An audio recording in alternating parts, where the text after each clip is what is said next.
오늘의 뉴스픽.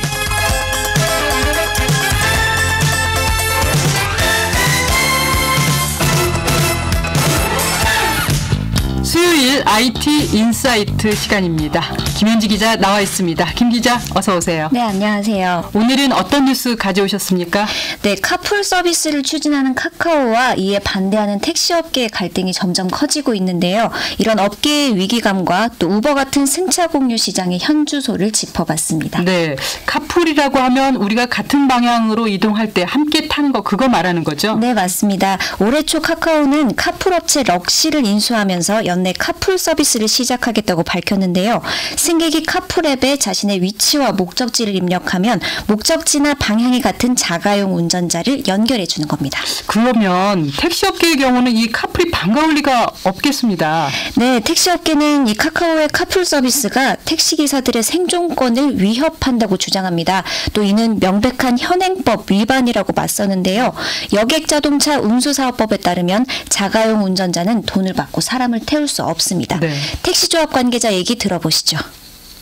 카풀을 이용을 해서 돈을 받고 영업을 하겠다는 거죠. 전국에 택시가 25만 대가 있어요. 과잉 공급이라 해서 5만 대를 지금 감차 사업을 하고 있어요. 차가 모자라 해서 자가용을 투입해서 그걸 해결하겠다. 이건 앞뒤가 안 맞는 말이죠.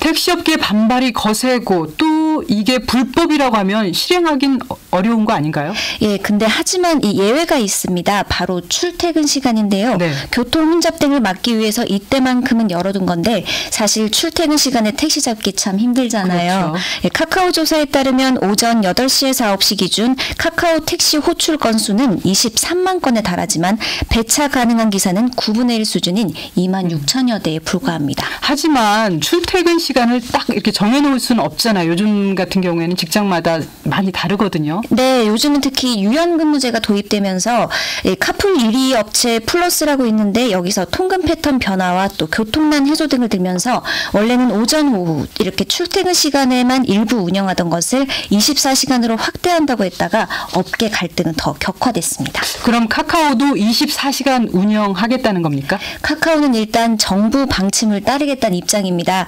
출퇴근 시간을 무자르듯 딱 자를 수가 없으니까 카풀 운영 시간을 업계가 정하는 건 무의미하다는 건데 또 택시업계와의 상생도 중요하니 국토교통부의 중재안을 기다리고 있습니다. 그렇다면 정부 입장은 어떤가요? 사실상 택시업계 눈치 보기 바쁩니다. 아하. 출퇴근 시간에 대한 해석을 두고 간극이 큰 만큼 양측이 이를 좁혀가야 하는데 8월부터 택시단체들은 비대위를 구성하면서 카풀에 대한 논의를 일절 거부하고 있습니다. 그렇다고 정부가 일방적으로 어떤 안을 내놓을 수도 없고요. 이 카풀이 시작하면 택시업계는 카카오 택시 호출을 아예 받지 않겠다는 엄포까지 나서 카카오도 당혹스러운 상황입니다. 설명을 들어보니 이러지도 저러지도 못하는 상황인데 그러면 앞으로 어떻게 해야 됩니까? 예, 정부는 이 카풀 서비스가 기존 택시 산업을 위협할 우려도 있고 한편으로는 택시 이용에 불편이 있기 때문에 이를 보완할 수단도 필요한 만큼 상생 방안을 고민 중이라고 합니다.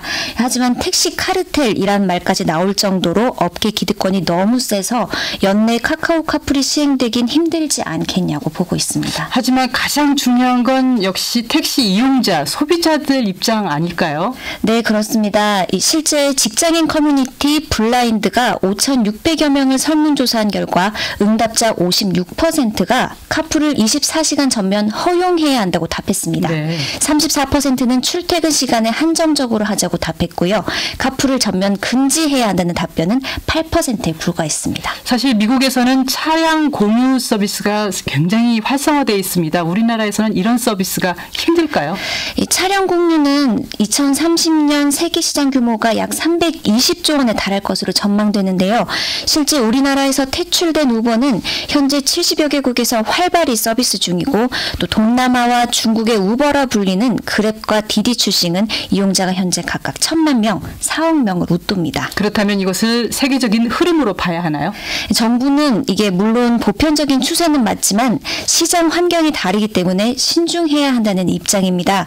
중국과 동남아는 불법 택시가 워낙 많은 데다 미국은 또 땅이 굉장히 넓잖아요. 네. 자가용 업시기는 다니기가 힘들고 넓은 땅에 비해 택시 수가 적기 때문에 이런 차량 공유 산업이 활성화됐다는 건데요.